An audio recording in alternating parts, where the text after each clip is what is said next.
I asked Sandra if she'd like it to be done, and this is for. Good for you. We need to know who to blame. We want to put them right at the front. There you go. Good evening. Today is January 8th, 2026.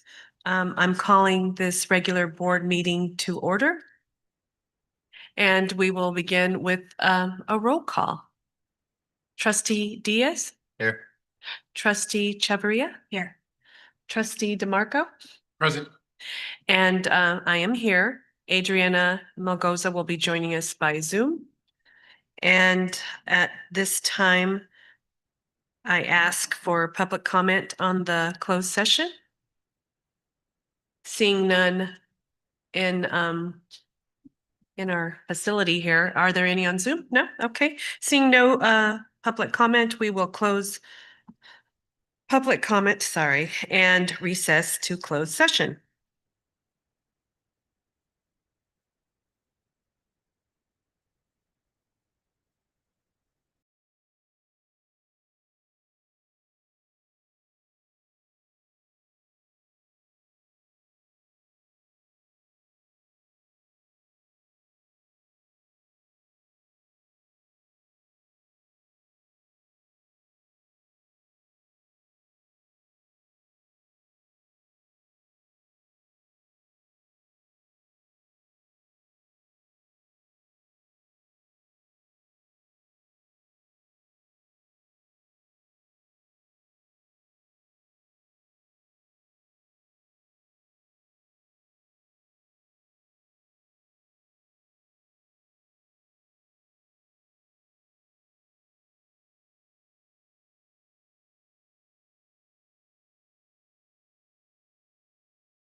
Thank you, Brianna.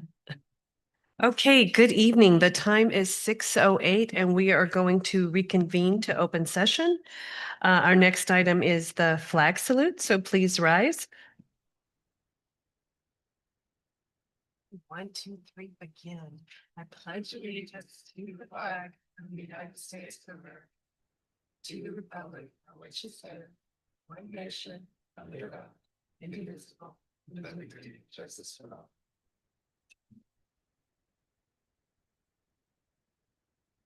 Our next item on the agenda is a report of action taken in closed session, and there was no action taken in closed session.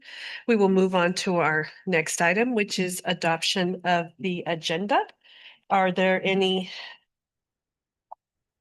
I motioned. Oh, I invite a motion. Okay, thank you, Martha. Second. Second, okay, is there any discussion or changes before we vote? No, okay, all those in favor? Aye. Okay, anyone opposed? Student preferential vote, sorry. Aye. Wonderful. Okay, motion passes. The adoption of the agenda is complete. It passes unanimously. Next, we're going to move on to adoption of the consent. I will invite a motion. So moved. Okay. I A second. second. Okay. Is there any changes or discussion prior to a vote? Seeing none. All those in favor? Aye. Student preferential vote. I'm sorry. Okay, motion passes unanimously. Okay, so let's start with our next agenda item, which is to invite public comment on non-agenda items. I see no one in the public. Is there anyone on Zoom that would like to make a comment on non-agenda items? No? Okay. Seeing none on Zoom, public agenda is closed. Next, we will go with board reports, and we are going to begin with our student board member. Good evening. Good evening, everyone. Happy New Year. Happy New Year. Although since the year just started and we're not quite back in school yet, I don't have much to show, but I do have some highlights from the last week of school and pouring into the new year also. So first, I have a shout out for one of our students, like a spotlight. One of our students, a junior, Maya Martinez, organized and executed a menstrual and hygiene kit drive recently. She gathered donations and packaged the kits and donated them to a local women's shelter, which is very impressive. Yeah, I'm trying to get her to come for this fall next year, but we'll see how that goes. As far as the school, the last week of school, we had our winter week, which was our spirit week to close out the year. We had our free hot chocolate, ornament making, and a wrapping contest, and it was a good way to close out the year. For sports, for boys basketball, their league begins today. They start playing league, and they start with Rancho San Juan. Yes, okay. And then girls basketball began league on Monday and won against Monte Vista Christian and plays Rancho next or yesterday. For boys soccer, they won against Gilroy and play Carmel next week. And girls soccer starts league today. Wait, no. Sorry. On Tuesday against Stevenson and are playing Watsonville today. And for wrestling, they actually had a tournament, I believe, today or just recently. And they also have another tournament this weekend. So coming up for this next semester, as far as ASB, we have a lot of things to plan. The election convention, prom, things like that coming into the new year. And as far as my position, I'm excited to see what I can bring in the next 6 months. I wanted to share one thing I'm kind of working on is trying to get kids or students to attend committee meetings. We're talking with our HOA and our ASB to see if any kids are interested or kind of like introducing it, trying to see how we can get that implemented in. Yeah, wonderful. Is that all? Oh, Juliana? yes. Thank you so much. Yay. Well, I thought they were popping her right there. Yeah, we too, will. That too, yeah. Angelo, do you have a board report you'd like to share?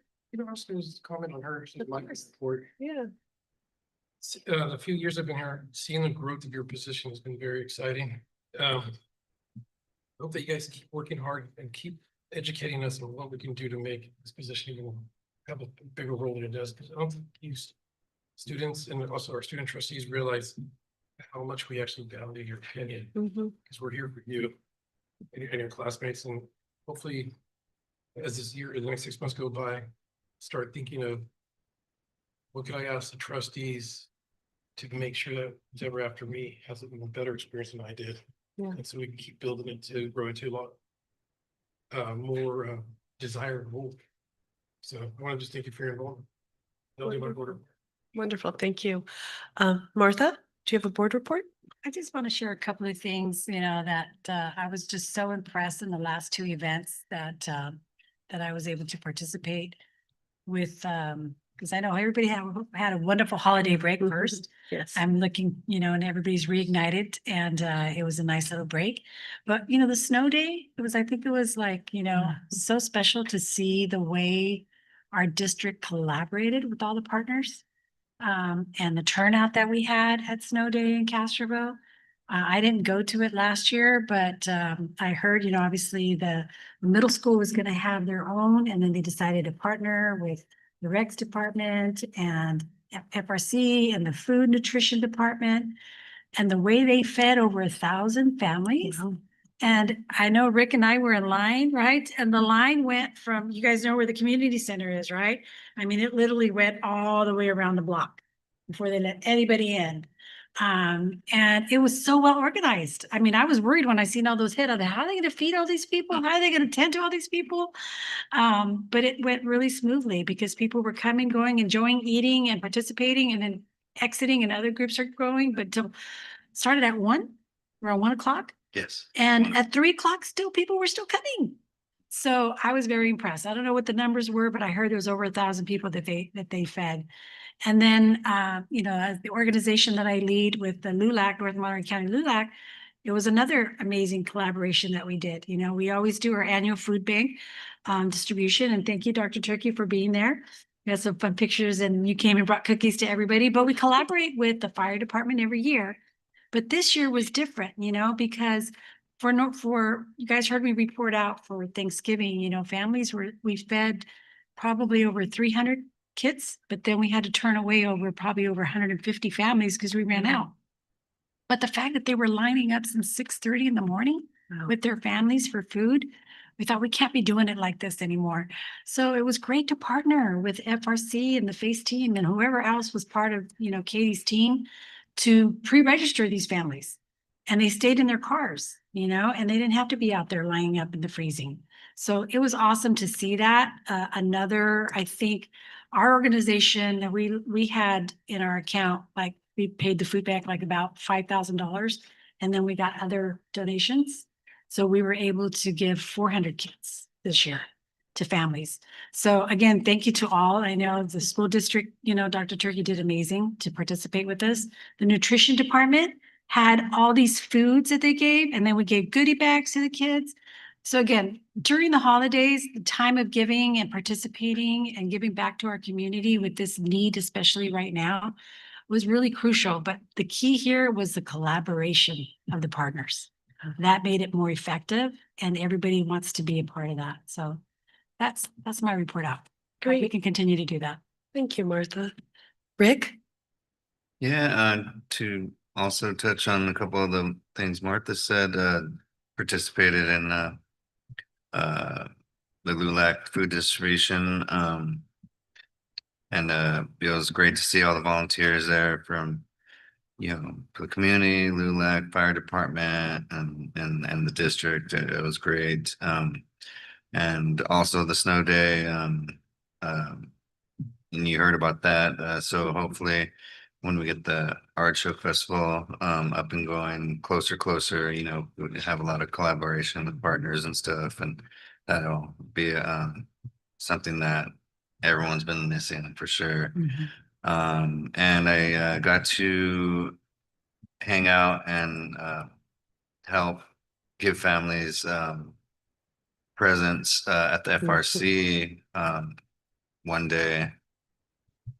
during the holiday, and that was awesome to help some families that were you know, deserving, in need of some cool things for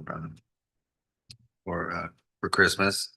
And just hanging out with the kids and enjoying my daughter's sports team, basketball, I mean, and trying to head out to other sports too when I can. I'm trying to go to the one on Monday to the girls soccer and boys basketball I've checked out.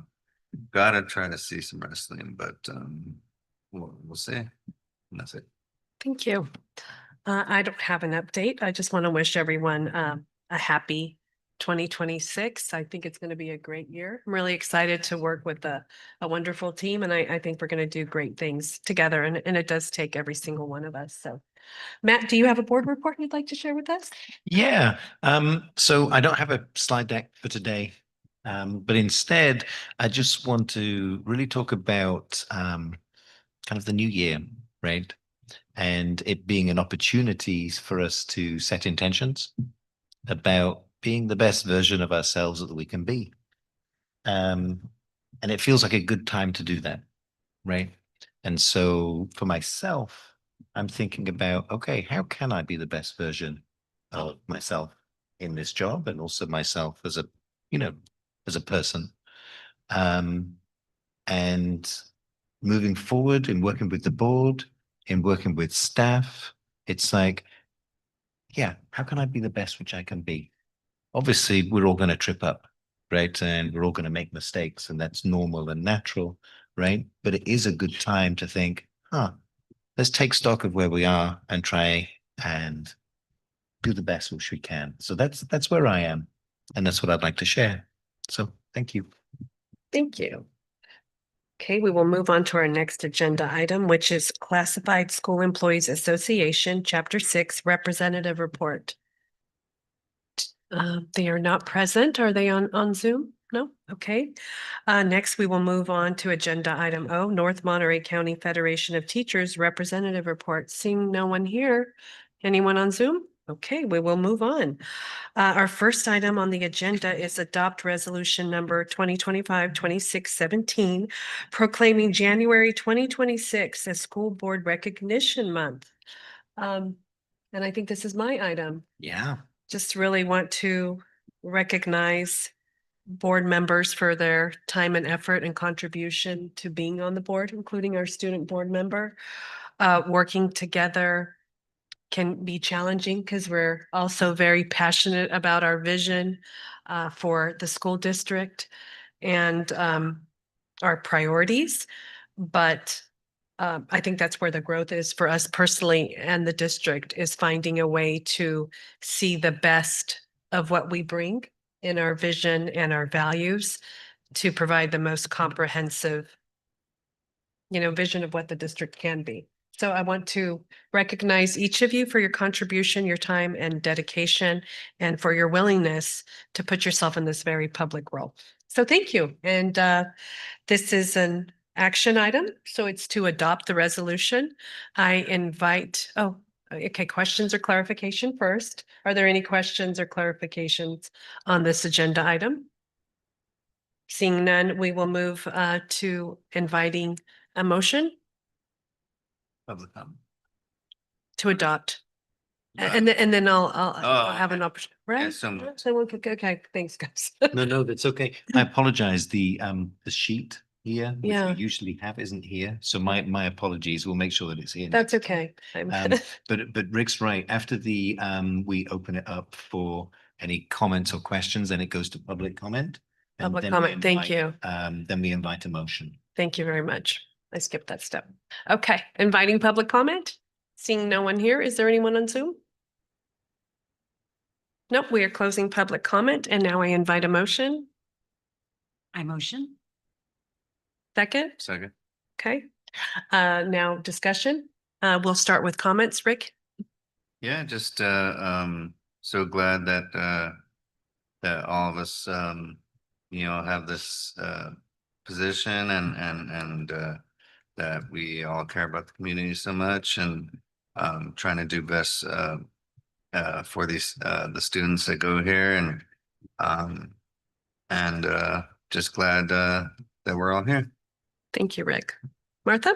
No, I just, really appreciate everybody, because this does take a lot of time and commitment away from our families and our lives. And so everyone works really hard to make sure we do the right thing for our students.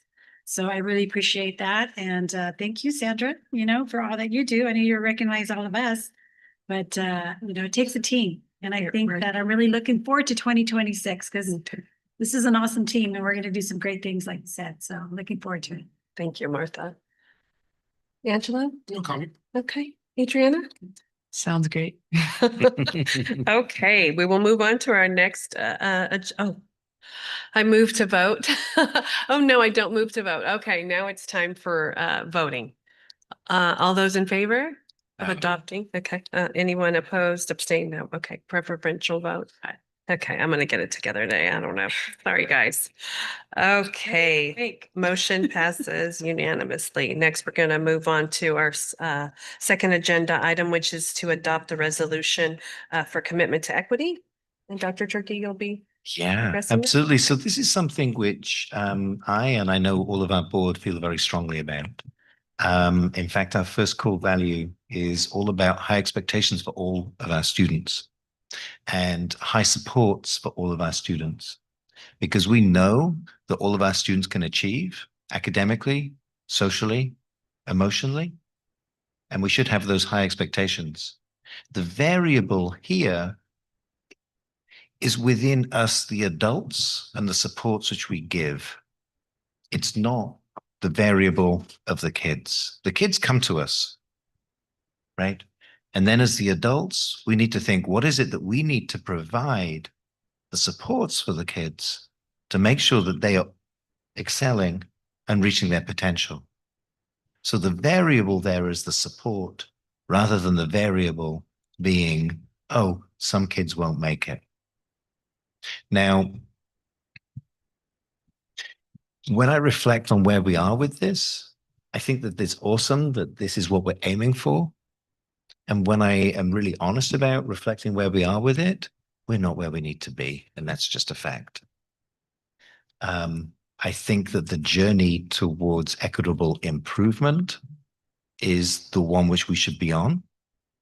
And I think I think we need to speed up. Okay. There are some ways in which I think we can do that speeding up. When you think of all of our different student groups and all the different needs, and I'm going to name a few, okay? Let's say our homeless students may have specific needs. Our English learners may have specific needs. Our students with disabilities may have specific needs, okay? How do we meet all of those needs in the classroom? So there's a great framework which is called Universal Design for Learning, which teaches us to think about what are the barriers, the typical barriers which students would have, and then what are the ways which we can take down those barriers. And we think about it before we actually even start a lesson. And so it's all around how do we remove barriers to learning? And we can actually think of that same framework in the whole of education, right? How do we remove barriers, most of which are predictable? Okay, so this is really for us to recommit on the road to equity for all students as a board, that the decisions which we make as a board are for equitable achievement for all students. Knowing that we have work to do, knowing that we need to do it together, knowing that it's not done by blame, but instead it's done by working together. People are working hard, they're doing their best, and we need to support one another in this journey. And at the same time, we shouldn't be shy from saying we're not doing good enough. Mhm. That's okay. So with this, I call on the board to adopt this this resolution. Thank you, Matt. Are there any technical questions? I'll start with you, Adriana. No? No questions. Angela, no? Okay, Martha? Rick, okay. Any public comment? Seeing none. In person, is there any on Zoom? Nope. Okay, public comment has concluded. I invite a motion. I motion. Do I have a second? Second. Okay. I will invite discussion and I will start with Rick. Just glad that we're all committed and we're on this path. Okay, Martha? Yeah. Okay. Angela? It's fine to say a lot of words. I just hope that we walk the walk. So Absolutely. Anything That's else? it. Thank you. Adriana? I'm just proud and glad that the board and the district is recognizing this as a priority. Thank you. Okay, at this point, I will ask for a vote and I will start with the student. Aye. Preferential vote, okay. Now, all of those in favor, say aye. Aye. Okay, anyone opposed? Abstained? Motion carries unanimously. We will move on to our next agenda item, which is to adopt resolution safe haven for student access regardless of immigration status. Is that you, Dr. Turkey? That is. So we're in a very particular time in American history right now. And this is a time where it is important to say out loud where we stand on issues like this. And where I stand as a superintendent on issues like this is that, yes, our school district is a safe haven for all students, regardless of immigration or documentation status. Everyone is a person. No person is illegal. There is no such thing as an illegal person. And school should be a place of learning and a place of safety. And so I call on the board to approve this resolution. Thank you, Dr. Turkey. Are there any technical questions or clarifying questions from the board? Okay, then I will move to public comment. Seeing none in person, is there any on Zoom? Nope, okay. Public comment is closed and I will start with you, Adriana. Oh, sorry. I invite a motion. I motion. Okay, is there a second? second. Okay, we will move forward with discussion and I will start with you, Adriana. This comment kind of alludes to the other resolution as well, but I just wanted to agree that the privilege of education should be restricted from no one. And that school should be a place available for everybody to execute their passion for learning and for everything that comes along with it. So I'm also glad and proud that we're recognizing this as a priority. So Thank you. Angela? Just some comments like makes me sad that it has to turn into a political thing. The reality is like we have children here, they live in our district. We all taken an oath to educate our children since they live in our district, regardless of anything who we are, background, parents, where they're from. So I look forward to putting that out there. Like if you live here, you're a kid here, you can learn here. Absolutely. Thank you. Martha? I just want to thank you so much. That was beautifully said. And this is a very big priority for many of us. And then it's something that I stand by 110%. You know, with everything that we've gone through, we got to continue to educate and let families know and students know that they're safe. So this resolution could be just on paper, but we also have to verbalize that too. We have to verbalize it and let them know that we have these things in place to keep them safe. And so, yeah, this is crucial right now. With everything helping, you know, surrounding us, everything on social media, everything on the news, we got to continue to educate our families that we're going to make sure that we're going to keep them safe. Thank you, Martha. Rick? Just thank you for bringing this to us and definitely support it always. Okay, very well said, board members. I would just say that we can't ever take education for granted. Today, I was hearing a story about children in Gaza City, you know, trying to get classrooms together, having class every other day, and they're just so excited to learn. We're not talking about refugees here, but we kind of are talking about refugees here because immigrants come to this country looking for a better way to live. But regardless of immigration status, Education is so critical, the ability to have critical thinking, the ability to seek out the truth, how you define it based on the information sources that hopefully you can trust. But my point being, we're in the business of educating the future, and immigration status is never going to be a barrier in our district. And yes, we need to make sure every student feels welcomed and safe. And so let's commit to doing that this year and working harder than ever. Yeah. Okay, I will now call for a vote, and I'm going to start with Adriana. Aye. Okay. All those in favor? Aye. Okay, no opposition or abstention, motion carries unanimously. Okay, the next item on the agenda is review and adopt the 2025-2026 Facilities Master Plan. I will call up our presenters.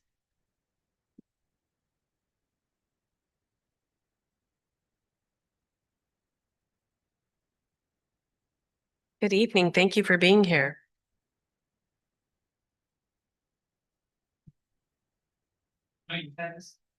Yeah. She says, don't move it. That's it. So it's okay. Today's an exception to the rule, yes.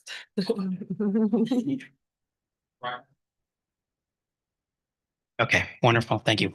Madam Chair and members, Brett McFadden with the District Advocates Group, and then joining me is Mr. Brett Merrick, and we're very happy tonight to present to you the facilities master plan for your consideration and adoption tonight. So just we have a bit of a presentation tonight. So as a quick overview of what we'll cover.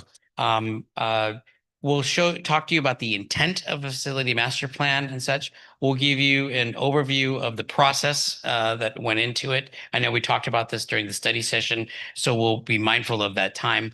We'll provide you the major findings and then recommendations for next steps. Now, when we came to you 6 months ago, and there was a considerable discussion about whether or not to engage in this facility master plan, we promised you, I believe, two things, if I remember correctly. Number one, we promised you to provide you a realistic and user-friendly facility master plan, one that you can use as a baseline for long-term planning that made sense, that was realistic, that it was easily explainable, and utilized realistic assumptions and realistic data and numbers based on input from your school sites and from your staff and your community.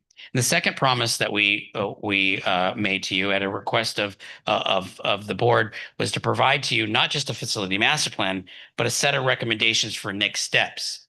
Over the last 6 months, you have engaged in next steps relative to your thinking long-term about facilities improvements, whether that be overall strategies, getting community input, and then your decision as to whether or not you want to go with a bond or such. So what we did in meeting with your senior staff over the break is our recommendations for next steps are in alignment of that.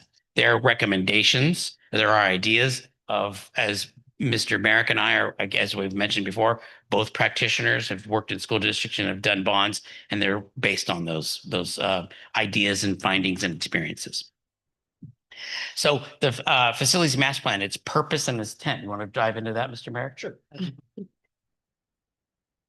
So I've had the privilege in the last probably 10 years to write about 90 individual facility master plans. And I've also had the privilege of reading a lot of other facility master plans. And I feel it's very important and often overlooked that your master plan tells your story. It looks at where the district has been historically in the past, how we've gotten to where we are today, and what steps do we need to take to get into the future. So the purpose and intent of this master plan, as Mr. McFadden laid out, is to give you that short-term and long-term foundational document so you can move forward with a realistic planning facilities improvement program. So it was really exciting to walk your campuses and see the enthusiasm that we saw from your staff. They were very excited that we were walking through their facilities and walking through their classrooms to improve their facilities. And so that makes us feel good that they're aware that the district is looking at ways to improve your facilities program. So we got a lot of really good feedback from your staff, not only your facilities and maintenance staff, we met with some of your directors, excuse me, as well as your principals and your vice principals, and the teachers. And I think I had mentioned this earlier, but probably more than any other district, we had teachers coming up to us asking why we were walking the campus. And then when we told them what we were doing, they were very excited about the possibilities for the future. And so as we move forward, it's important to keep in mind, we're discussing a static document here. You know, the ink is dried on the piece of paper, but the work is just beginning. So the master plan process is organic in nature and is going to continue to improve as we move forward. But the implementation of a plan starts by sitting down and having a discussion about the priorities that we have identified in the master plan, and then what are the next steps moving forward. Good. All right, sounds good. So as we went through this plan development process, there are 9 critical components with this. Most importantly is stakeholder engagement, because we don't work here on a daily basis. It's important to know what are the desires, what are the concerns of the individuals that are here on site, on your sites and such. We develop clear goals as such. We do on-site condition assessment, and we provide that analysis based on standard industry practices that are utilized by the Office of Public School Construction and others, and we define that. So we've had those listed for you there in the presentation. In terms of moving forward overall, so if you stop me, we want to just be mindful of your time. In terms of the overall key findings, from a plan in totality, so you are a district that has significant facility needs. The vast majority of your facilities are 60+ years old. With that, so campus infrastructure, core building systems are in need of significant investment and modernization. There's a need, obviously, for an ongoing strategy. Facility development, capital improvement is just something that good, strong districts are doing all the time. You never stop. Just one of the critical components of running a school district. The absence of a long-term facilities investment strategy, we believe, have the potential to have impacts to instruction as well as educational outcomes. There's an expression is we are educating students right now for careers that don't even exist, or vocations that perhaps don't exist. And so what we want to be able to do is have facilities that create a maximum range of opportunities for students, particularly for students that coming from backgrounds that whether low socioeconomic, learning needs, language needs, racial needs or anything like that, we want to offer them a range of opportunities to be able to find what it is their chosen passion is in life, to be able to do that. And offering a range of facilities that offer CTE, student services, athletic services and such, as well as safe and healthy and dry facilities are a critical component to making sure that you are able to meet your instructional needs. And then, of course, the district is facing a deferred maintenance need as well. And being able to provide additional focus and ongoing focus and funding being allocated to your deferred maintenance and ongoing maintenance needs for not only the facilities that you'll be improving, but the facilities that you have now. Now, that's significant. I mean, I'm not going to be Pollyanna about this. That's the significant need, but it is not insurmountable. And I provided an example during the study session. There are just all over 900 school districts in the state of California. There's, at least half of them are facing significant facility needs, and they are dealing with this. And so there are many examples here locally: Soledad, Santa Cruz City Schools, Monterey Peninsula Unified, Salinas Union High, that have implemented long-term plans and are thinking about this, and they are tackling this problem. The old adage of, how do you get through an iceberg? One chip at a time. And so it's a concerted effort ongoing. So yes, sir. And I would just like to also make a comment. We discussed earlier about your commitment to equity, and this is a really good time to make sure that we incorporate facilities into that commitment to equity. So this is the first step, and you're thinking you're doing the right things like that. And so facilities, just like you do anything on your home, if you own a home, it's time and money. Is what it comes down to, and considerable focus. So in terms of district-wide priorities, we've laid those out, upgrading and replacing aging HVAC systems across the campuses. We've heard particular commentary on that. In fact, let me turn this over to you there, because I'm stepping on your toes here. No, no. This is your slide, That's- actually. We rehearsed this ahead of time. Oh, we did. Yeah, we take our- Yeah. That's right. You catch us live at the Sheraton Lounge later. So why don't you do this? So I did have the privilege of walking each of your campuses with the rest of the assessment team. And so as Brett said, one of the topics that came up at almost every single site that we visited was the concerns about the indoor air quality. We were here on a day where it was overcast and foggy and it was nice and cool outside. And every single classroom we went into had the doors open with multiple fans trying to get some air pushed in and out of the classrooms. And just walking into a few of those classrooms, it was interesting. It's like, I don't think I could have learned in this classroom. I probably would have fallen asleep. So yeah, that was a big concern with a lot of the staff as we visited your campuses. And then obviously there were some other high priority items that we identified, such as improving your core infrastructure components. As Brett said, a lot of your campuses are 60 years or older. And so as with our homes, a lot of our utilities, our plumbing, our sewage, our drainage, they're all starting to have issues just because of their age. Every campus that we visited, every district, making sure that we always are paying attention to anything that has to do with the health, safety, and security of our students and our staff on campuses is always at the top of our priority list. And that was no exception here either. And as Brett mentioned as well, you do have some pretty significant deferred maintenance projects, roofing, HVAC, utilities, your big ticket items that have accumulated over time because of a lack of deferred maintenance. And you are not alone in that situation. This is something that we see district or statewide across the board. And then we will implementation of a district-wide strategy to discuss what should we do with these portable classrooms. As I mentioned earlier in our meeting, when you add portables, it relieves the pressure of overcrowding in the classrooms. But what doesn't do, it doesn't take into account what it does to all your support facilities. So your portables, we need to look at, okay, if we're going to replace these portables with some sort of permanent or modular construction, then what do we do with the final bullet point on that list with our support facilities, such as our multi-purpose rooms? Do we really think it's a commitment to equity when we have 4 or 5 lunch periods throughout the day?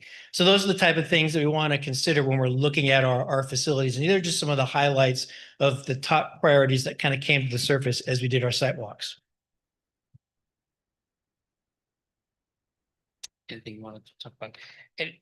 The plan also then is broken down into certainly district-wide aspects, but then we went site by site and identified specific site priorities and an overall assessment.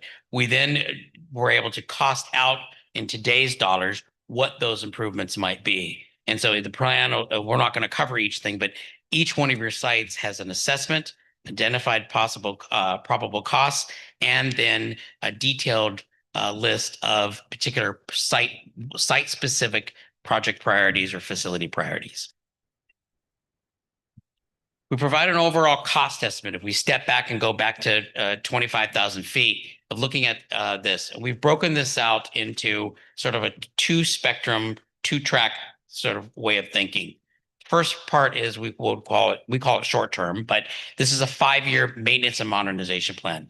In that first 5 years, we would recommend that the district attack its critical infrastructure needs and setting in place the overall infrastructure necessary in order to support the development of long-term capital improvement projects.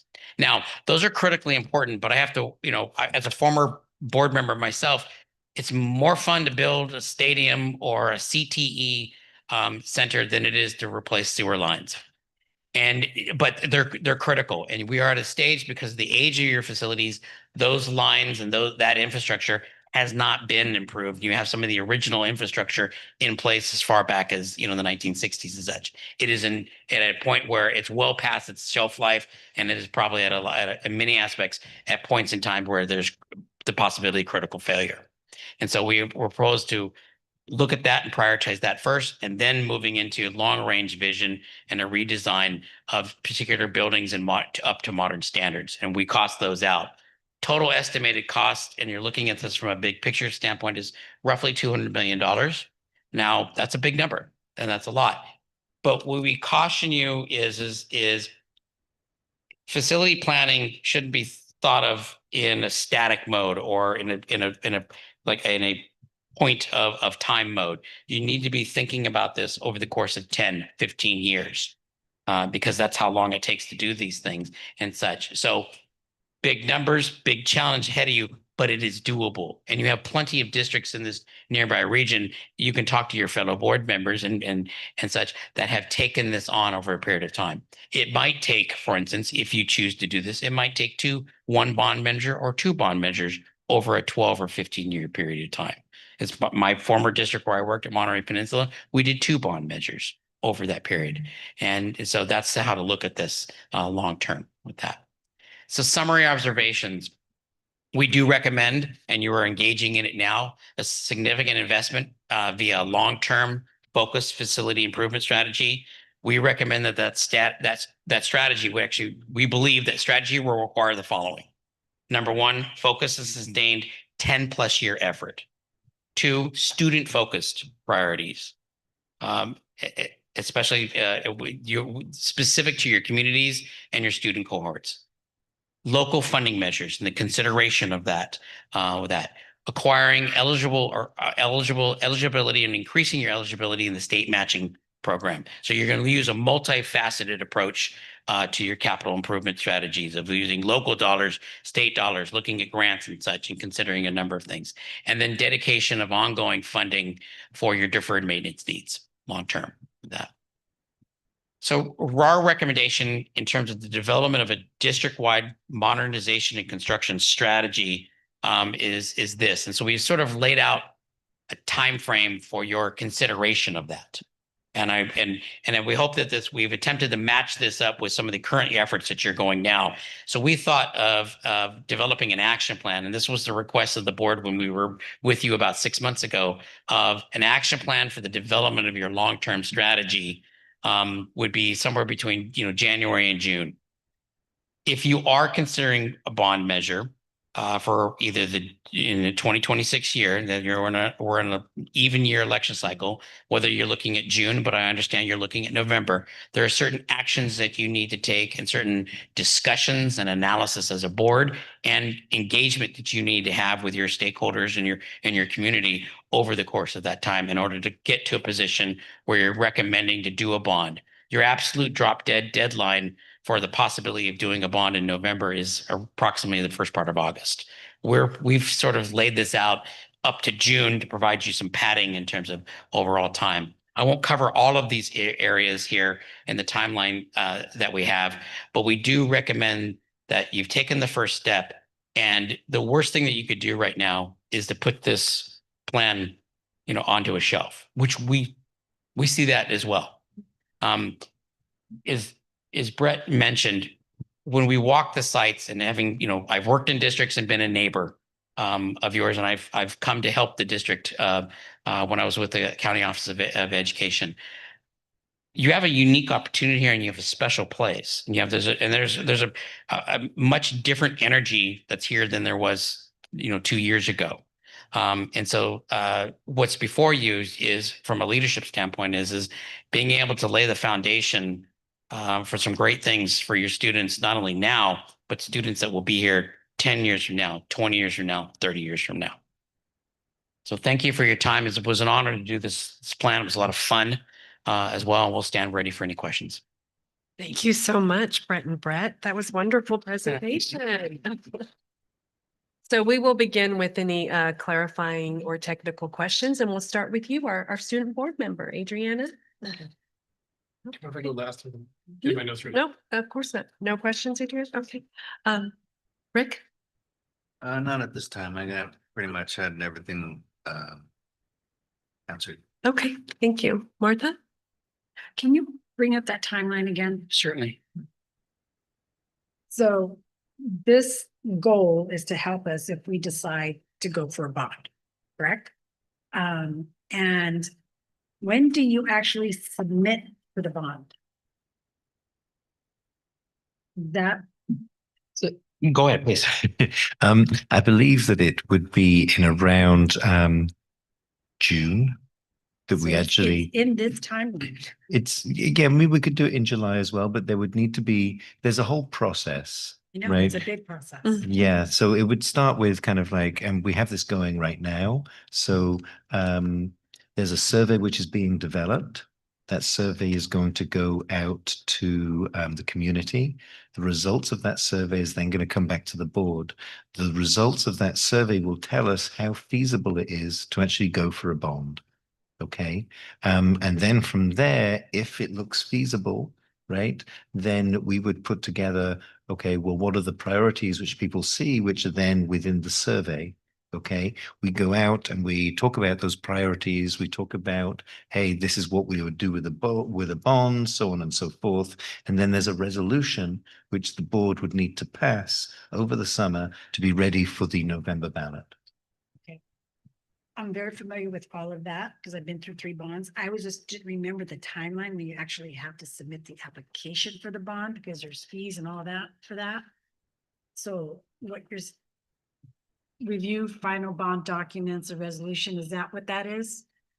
Yes, and so the legally speaking, so if you're considering a November bond election, I believe, we need to confer with the Monterey County Office of Elections, but typically that's your absolute drop dead deadline is around the first part of August. I don't recommend getting all the way to that deadline, and so we've tried to pad this with enough time for you that you can make your decision and then give your staff the time over the summer to be able to put those documents together and then submit those. But it will require an action of the board to call for an election. Okay.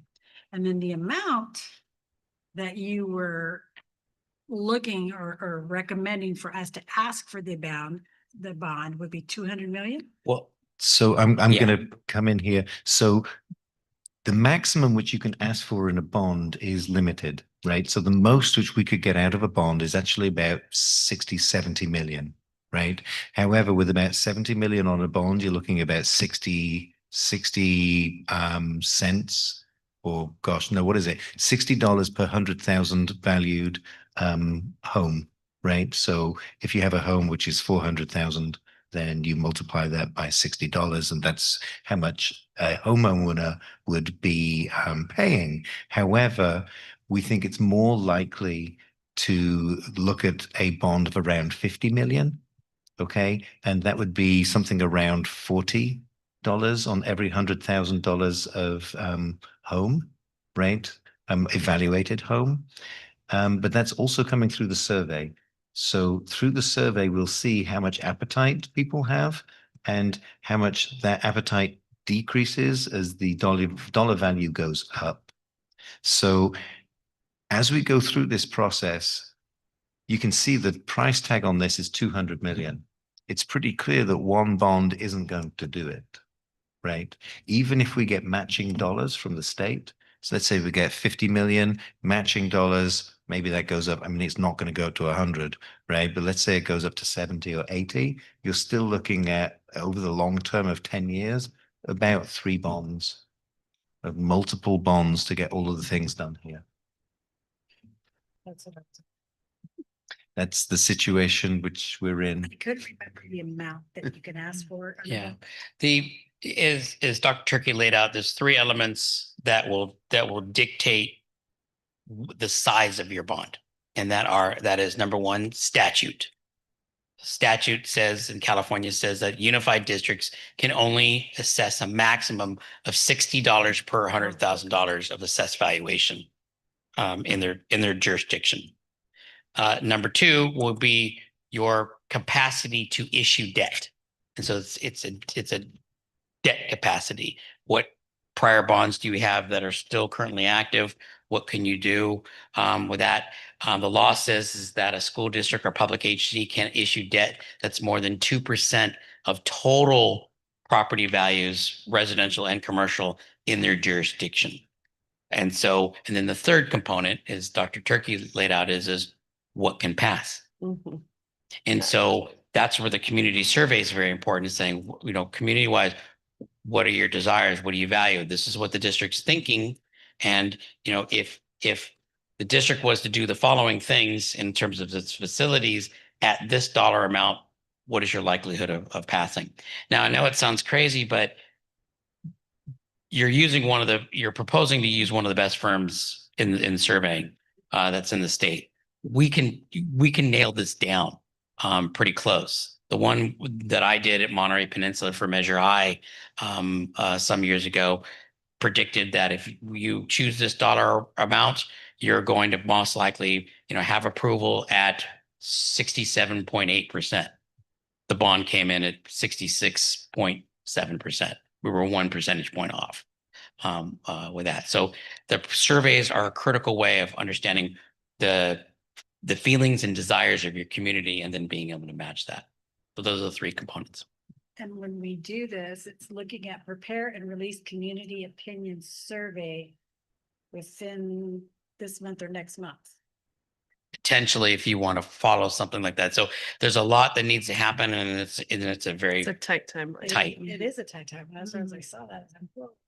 And then that means this will be available for them on the website, or however, is that what you guys are gonna do with this next if we adopt it? So once this has been adopted, we will post it on the website. We have not posted it yet. Correct.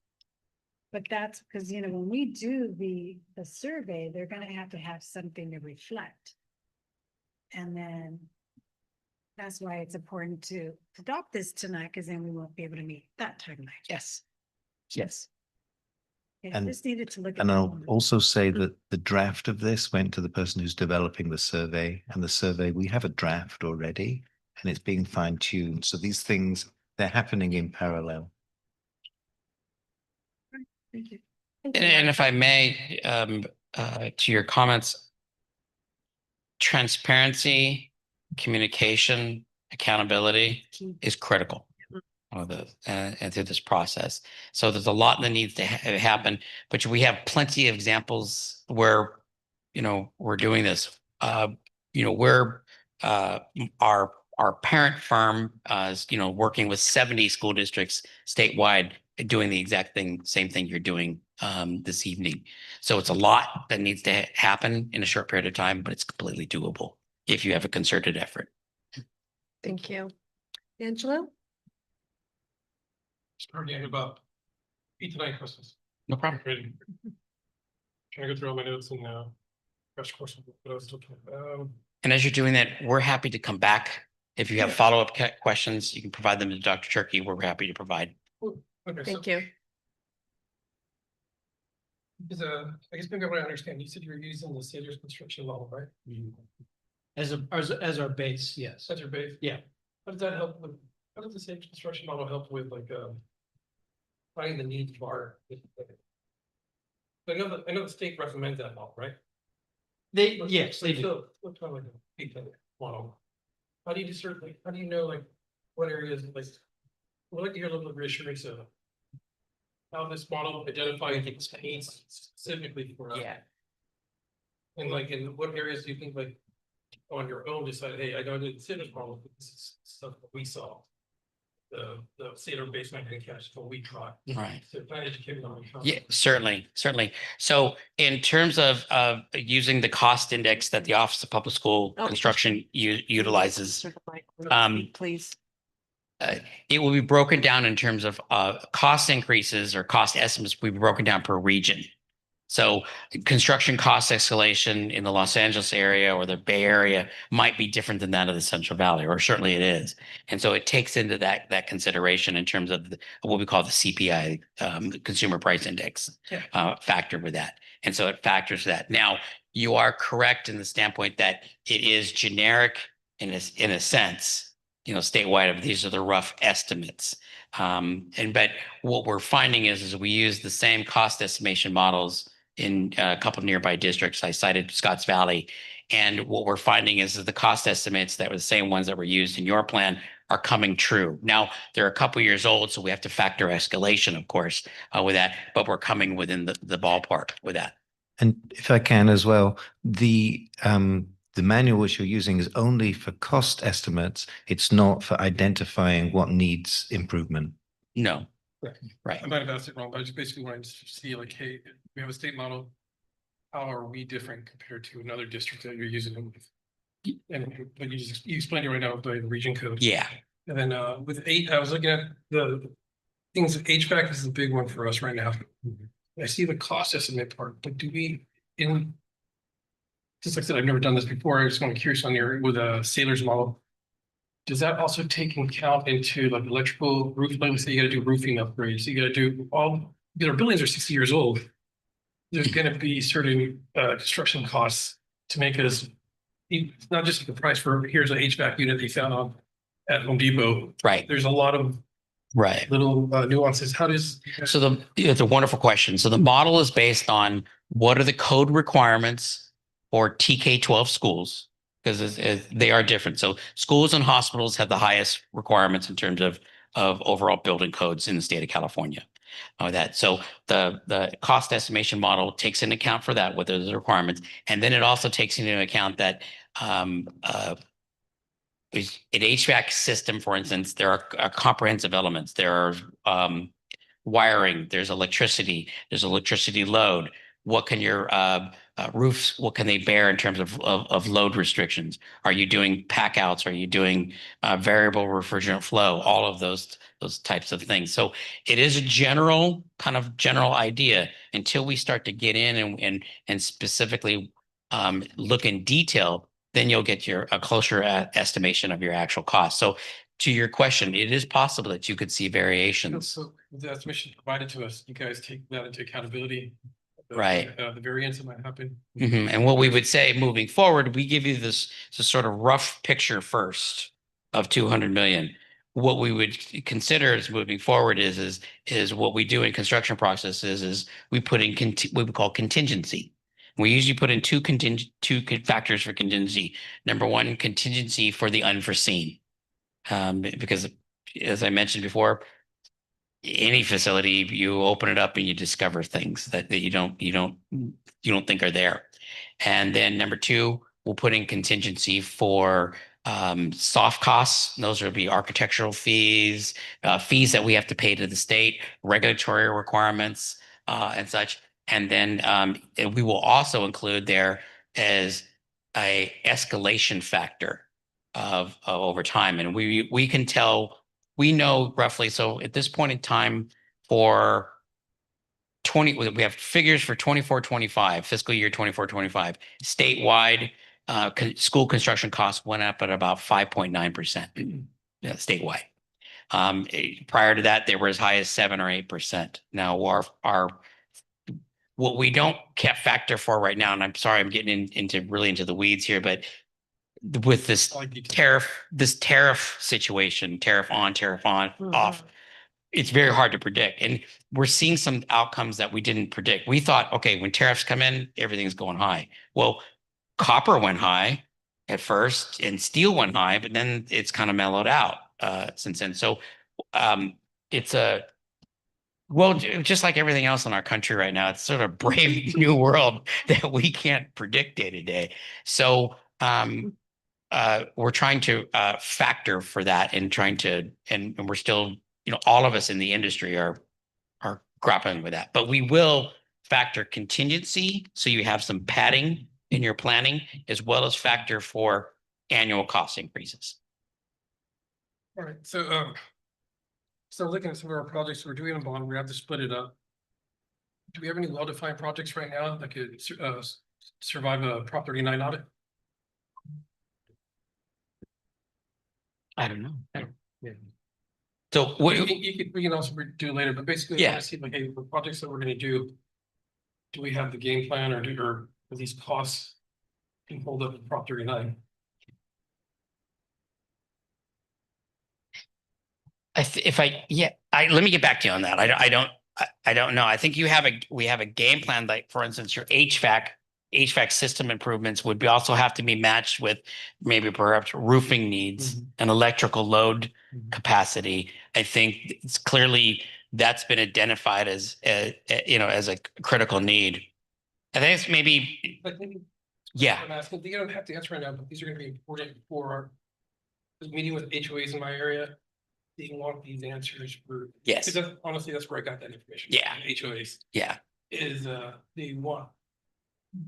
Their the feedback that I received is the slightly vague language we use. They want it cleaned up where, hey, if we're gonna vote this, I would like to know, in more layman speak, I want to know where every dollar is gonna go to. yes. And that was one of the issues that they educated me on was Prop 39 compliance Mhm. audits with bond measures and projects with facility use. So I'm hoping that's maybe something we could talk a little bit more. Yes. Sorry, Yes. point of order. You've been asked to speak closer to the speaker. They can't hear you. My apologies. No problem. So So the answer to your question is yes. And then I'm going to use an example of Pajaro Valley Unified. And so same questions came up when they did their Measure L. Now, this is a long time ago, it was 2012. But that was actually as a practitioner, my first bond that I did as a new CBO. And so in that case, we had several community groups that said, we don't want this general stuff. We want to know specifically what you're going to do at each site with it. So what we did from the board's perspective and working with the district stakeholders is we start first from the standpoint is, okay, let's prioritize. What are our priorities? And so one priority that is warm, safe, and dry. And so and if it goes in that category, that's bathrooms, HVAC, clear, safe roofs, windows that are safe, conditions that are safe, using that category. And so then we built off of that based on those priorities established by the board and voted by the board. We then built for each site, and it was pretty big because I think at the time Pajaro Valley Unified was 37 sites at that point, and they're smaller now. But we went through specifically and said, all right, Watsonville High, we're doing this, this, and this. And Soto Elementary, we're doing this and this and this. So we were able to get that specific.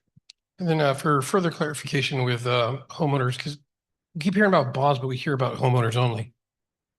What about renters? It would be the person that owns the house, right? That would still have to pay that if it passed. The And what property about- is assessed on the Okay, property. and that owner. would also include like apartment buildings. It'd be the owner of an apartment building. So it's not just a single family home. So I got asked a lot of those questions. Like, is it Mhm. just me who has a single family home, or is it spread throughout all residential areas? So if you could just elaborate on that. Yes, and so that is true. The assessment is applied to the property owner, whether that's a residential or commercial. And then we can also provide, and we do a great job of listing out, frequently asked questions, and that you can provide to voters or to community members about what would be their assessment. So if your home is valued at, I used to say if a home's valued at $500,000, but in this area now it's 800. So if it's valued at $800,000, this would be your tax implication with that. The other thing too, I'm gonna, if I can go a little farther, it's different than a partial tax. A bond, you don't have any. So partial tax, you can write in a senior's exemption. And there that seniors over the age of say 60, 65 don't pay the partial tax. Bonds, however, are assessed on the property. So there are no legal exceptions that are allowed with that. And typically with renters, the property owner of that will pass that on into the rent. That's all I have. Okay, thank you. Next, I invite public comments. Is there anyone who would like to make a public comment? Seeing none, we'll go to Zoom. And we do have a public comment on Zoom. Okay, please. Can you hear me? We can, thank you. Hi, this is Stephanie Boffman. I just had a quick question. On the slides, it showed for Elkhorn, it didn't say anything about a new playground. It just said to update what's there already. And that school is 50% sped, I think it would be a good idea to make an inclusive playground there. Just to keep that in mind. Thank you, Stephanie. So thank you. So that's a wonderful question and brings up this point. We analyze this from a facility needs standpoint of that. Now, the board, you have final authority on determining your project priorities. If you believe that play structure needs to go at a particular site, but wasn't necessarily identified in this facility master plan, you retain that authority to be able to do that. And so part of our job would be to help you through that process. But at the end of the day, this is your bond program under your authority to do that. So maybe it's a horrible analogy, but if you want a burger with cheese and it's legal to do that, and it's the right thing to do for your district and students, and you have 3 or more votes to do that, then you can have a burger with cheese. Thank you, Brett. Is there any other public comment?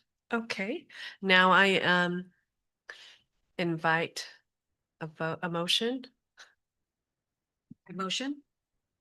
Do I have a second? Second. Okay, now I will ask for discussion, and we will start discussion or any other questions you may have. I did have a question, kind of like a clarifying one. So approving this item would this obligate the district to follow through with the plan? Or is this just like just the concept they're approving? It's a plan. Okay. That's all I asked. That's all I had. Yeah, so Adriana, it wouldn't obligate us to doing it. Essentially, it just says, hey, now the board officially has a facilities master plan. And for us to apply for certain things, like, for example, the state has got money which goes towards facilities, right? But to get some of those matching funds, so for example, if we put in 2 million towards replacing a roof, the state puts in 2 million as well. But to do that, we have to have an officially approved facilities master plan, right? So it doesn't obligate us to do everything which is in here, but it says this, we've adopted this as a guide, but we don't have to follow it to the T. Thank you. Angelo, anything further? If you can help me out, because I know I brought up the Prop 39, like that I was educated for homeowners, but just want to share the reason, correct me if I'm wrong, it's just Prop 39 means facility, it's a facilities use bond compared to other bonds that we might choose, because it sounds like that's the route we want to go through. It's for facilities upgrade, and basically it's an audit that happens every it's 2 audits per year, if I'm correct. Well, there's 2 different audits once a year. Yeah, and that's to make sure the money was spent legally and make sure it was spent the way the voters wanted it. And that's where I learned it from, speaking to HOA in my area, trustee area. Yeah, you're absolutely correct. It's a general obligation bond, Prop 39. And if you go that route, the passage rate is 55% plus 1. But if you go that route, you're obligated to 3, maybe 4 things. Number 1, the establishment of a citizens bond oversight committee to review expenditures. Number 2 is, we call it a bond audit, which has 2 components. There's the financial component. Did you spend the money correctly? And then a performance component. Did you spend the money according to your bond language and according to government accounting standards and practices? And then the third component is you have to have a facility master plan in place in order to be eligible to participate in the state facilities program with that. And then there's probably other nuances, but those are the critical 3. Thank you. Anything further? Okay, Martha? And, just to piggyback off of that, before I came onto the board, I sat on the bond oversight committee as a parent. Or when we built this library, it was one of the bonds that we did. Wow. We did the library. I remember the athletic field. I mean, so I've been through 3 bonds, and the last one that was 2 bonds. That's why I say when you go for 2 bonds, our community doesn't go for that very well. But the key is the priorities, and that's going to come from all of this timeline that we establish, because those forums, those presentations of this, and then that's when you get, like, I know I heard you say stakeholders were involved, but not parents, right? Well, yeah, Stakeholders. Yeah, everyone. Yeah, it's critically I don't important. know, when you did the facilities plan, did you invite parents to be part of this? No, we didn't. Not No, on that's this what I'm part. talking about. The Right. parents were not part of this facilities plan. But when we go out and do the facilities advisory committee, when we do the forums, that's when you get the parents. And I remember sitting in here or in the forum over there when we were trying to get the new middle school, and they were talking about what it was going to look like and how it was going to be, yada, yada, yada, right? Well, we know what happened to that. And that's where the distrust happened with this community. And I'm not going to go into rehashing that, but lived here my entire life, so I've seen a lot of stuff come and go. And so what I'm saying is, this is why this was important to me, because these things are so crucial. Timeline is tight because these forums with community input, but being prepared to dive it down, like this is big, right? For them to kind of understand. I love the fact that we just heard what Stephanie said. Every parent's going to come in and say, well, what about this? And what about that? And what about this? And then it's going to be us to prioritize that. But then it's figuring out that amount once you come up with those priorities too. Because you guys came up with this and there could be other things that come out of it. Yes. So, and then I heard you say, we're still paying on a bond right now. So is that going to affect us? I don't know for sure if you still Yeah, have are we? do you have still a bond that's being assessed right now? We do. Yeah, we owe $670,000 on it. Finance. And what's interesting is we're close to getting to the point where if folks voted for this new bond, that it's close, but it doesn't quite fit, that it wouldn't look like an increase. So it would keep fairly steady, right? Because when one drops off, the other kind of comes in. It doesn't quite match, so we can't quite say that, right? But essentially what it would look like for voters is it would look like not a change to how much they're actually paying, or there'd be a little blip and then it would even out. So my last statement is just being very clear on what we need to do with this money, because I do appreciate you guys did a great job, but it's a lot of summary, like HVAC system, but it's gonna cost, we break it down. And then prioritizing it, because each school's gonna have its different needs. And that'd be interesting when we're done with that. What does that total actually look like? So it's just it's a tight timeline. So. It is. But it's needed, and I support, I know it's important and we need to do this. Because we never got the new middle school. We're still finishing up remodelization that's going on here. These take years to do. So we've done a lot of great things, but due to the aging of the facilities is why you say it's evolving, and yes, it's going to continue to evolve. So I just wanted to make that statement that the timeline, community input. And when I say community input, do you do one forum or do you go to each site? It's up to the district and such. We'll make recommendations.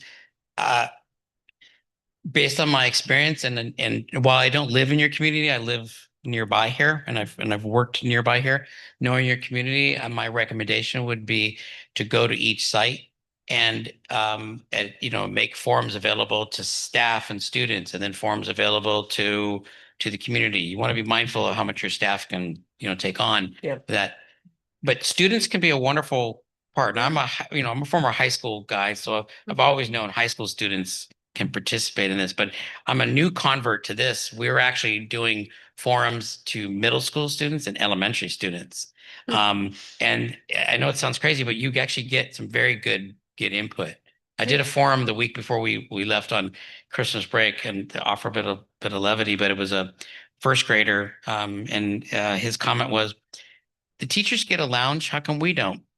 But I just thought that was cute. It's like, well, we're not going to give you a lounge, but maybe we give you a student wellness center, something like that.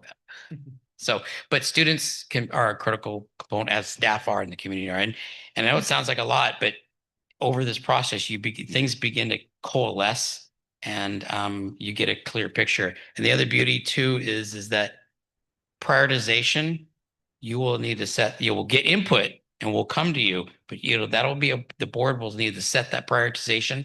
And then in terms of the specific lists that go into the bond language, that's a board vote as well. Thank And- you, Martha. Rick, anything further? Any comments or questions? Just thank you for all the work you did. It's definitely needed. I learned actually one thing that I was like, I didn't know that there's the limit in how you broke it down, because you hear the other districts are like, what, 300 million or 200 million, and I'm like, whoa. But to do that is, these things do take years, but I seen some of these districts like boom, boom. They're just 1 year only went by so far and they're done or almost done with a lot of things. So you just got to get the right players in place and do it the right way. And that's why all of us are here, and look forward to seeing what's going to happen. Yes, I just want to thank you for the presentation. I think it's a starting point. We do need to have our community's voice at the center of all our decisions. And we have to weigh that there's some things in these buildings like rotted gutters, uneven ramps, some safety issues, when it comes to the comfort and the airflow. Those are priorities at almost each site. But of course, we want some fun stuff, like maybe a program that does serve all our students. So it really will have to be informed by the community at each site. And we also have to do a better job of planning when it comes to those one-time dollars and planning, because I don't think a bond's going to be the panacea for everything. So, but that we're having this conversation is a great first step to building the district that we want, because it's going to affect students' learning. It's going to affect teachers, staffs, and admins' quality of life, depending on the buildings that we have them in. So this is a wonderful first step. So with that, Can I add something if I could? Yes, you can. Yeah, thank you. So shout out to the community. Our next facilities committee meeting is going to be on Tuesday, the 20th, 5:30, right here. And the topic of discussion is going to be the facilities master plan. So that's the first time which we're going to be able to have community input after the adoption by the board. And in answer to some of the questions, the roadshow, when we've kind of worked a few things out, will be going all over the district to get input and to build some excitement and so on and so forth. Okay. Anything else? Okay. So the motion before us is to review and adopt the 2025-2026 facilities master plan. I will start with our student. Aye. Okay, all those in favor? Aye. Okay, any opposed? Okay, motion carries unanimously. Thank you very much.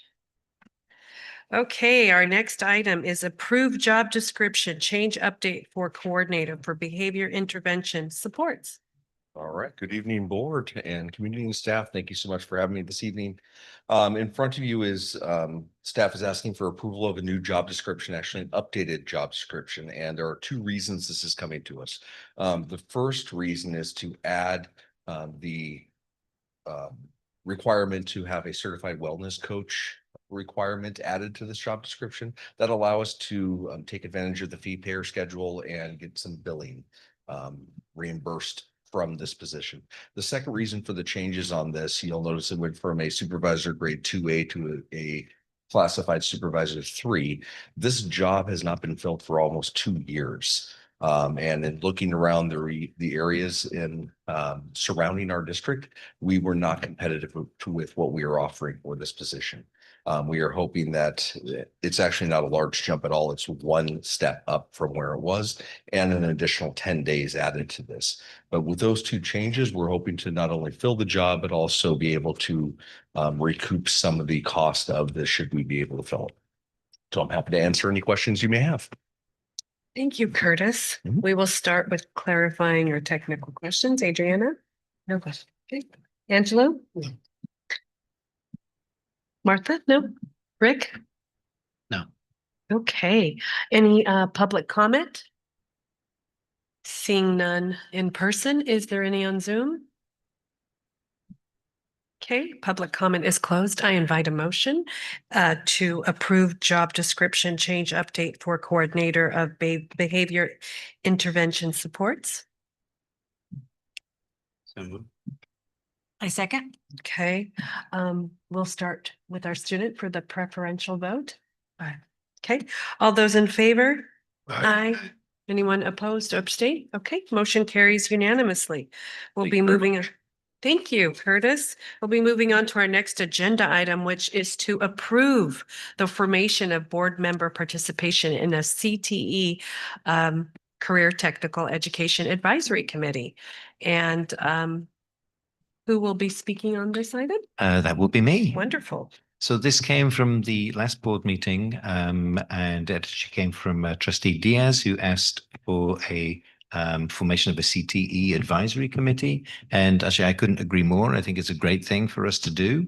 In terms of improving our CTE programs, this could be a really good vehicle to be able to do so. So this is when we pull together our industry advisory, our industry partners. So within each of the sectors of our career technical education, we're looking for industry partners and post-secondary partners. So we can really align what we're doing here in school with what the standards are in the actual industry and what the expectations are in post-secondary, right? So one thing is to align with what we're doing. The other thing is also to get support. So if we're saying, hey, we're going to start doing the things that you want in industry, we're actually providing a workforce for you.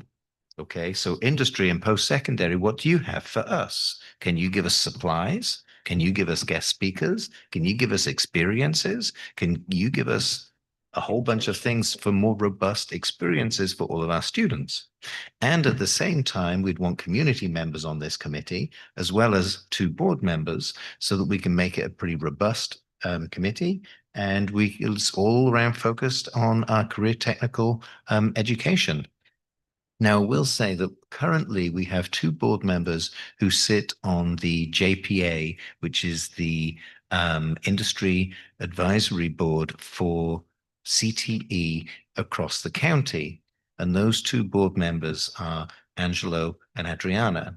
Now, it's up to the board, obviously, who wants to sit on this committee, and the board could go in a couple of different directions. The board could think, well, let's spread this out and let's have some other folks sit on this. Or the board could think, you know what, maybe if we go for alignment, we could have the same people, or at least an overlap of the same people being on this committee, so they can take some of the ideas from the county level industry advisory board and then bring those ideas to our industry advisory board. Thank you, Matt. Any questions? Start with you, Adriana.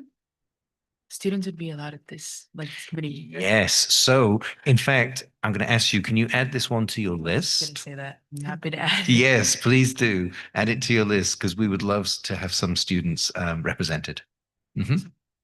Great suggestion. Angelo, any questions? No questions. Okay. Martha? Is this the one that we were on? We've had this before, right? Yeah. So The we, JPA is. when we were meeting at Hartnell and We only when know Jovi, when Jovi was there Yeah. and the other partners were there. Yes. So This. we started it and we had, I think we had 2 meetings a 2 couple of meetings. years ago. Yes, I missed one. And I We met had with you 2 on the second. meetings. We had 2 meetings. We didn't make it as an official committee. It was more of an ad hoc committee. So it met a couple of times and then it dissolved, right?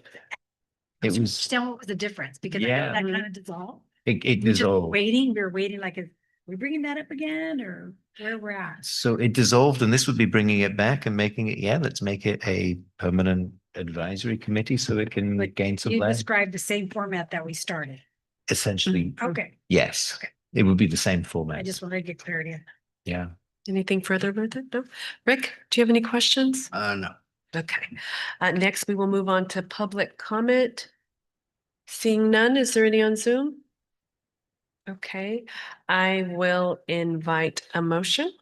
Oh, sorry to interrupt, but actually this one would need two things. It would need, first of all, some nominations of two board members Yes, to I be see on that. the committee and then a Okay, so motion. approve the formation and board member participation. So do we have any nominations? Can we do discussion before nominations?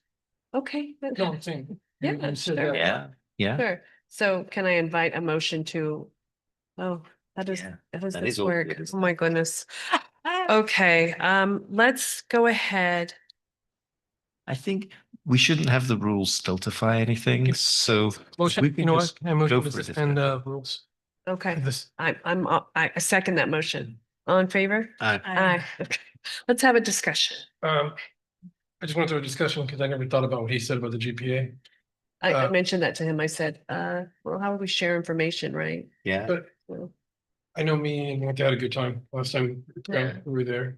And I don't So know. we could either do two Oh, brand new one, people, yeah, maybe one. one-on-one, Mhm. or the two. I'm just saying, I just want to throw out there, there can be Okay. ways, and also, let's just say it's only a meeting in Brown Act if you have 3 board members. Okay. But if 2 other board members want to be on this one, me and Adrian are on the GPA, a simple email. Like a little newsletter, it should not be considered a Brown Act violation based on the last training we had, because it's only if you have that conversation that gets into the 3 trustee rule. I'm just trying to say there's possibilities to share information without violating Brown Act. Okay. That I just want to throw out there the possibility of, like, if Rick and Martha wanted to go to this, I'd hate for them not to have that opportunity, but if you did not, then I'm okay with Okay. being the one. I just, A great place to share that, by the way, would be at these meetings. Yeah. So when it comes the to our board board report, yeah. reports, right? Let's say you've been to a JPA, it can be, hey, these are the main points. You can share it here in front of everybody. I and- agree. There's also, because we've done board reports now for a while, sometimes it's kind of like a little quick summary. Yeah. But maybe there should be more information shared than a quick summary. I could send a detailed newsletter Okay. to a 1 or 2 person where, as long as there's no dialogue, there's no Brown Act. And it's just, I'm just giving you information, not discussing it with you. Right. And then if you want to discuss that later in open forum, then Brown Act has now been followed.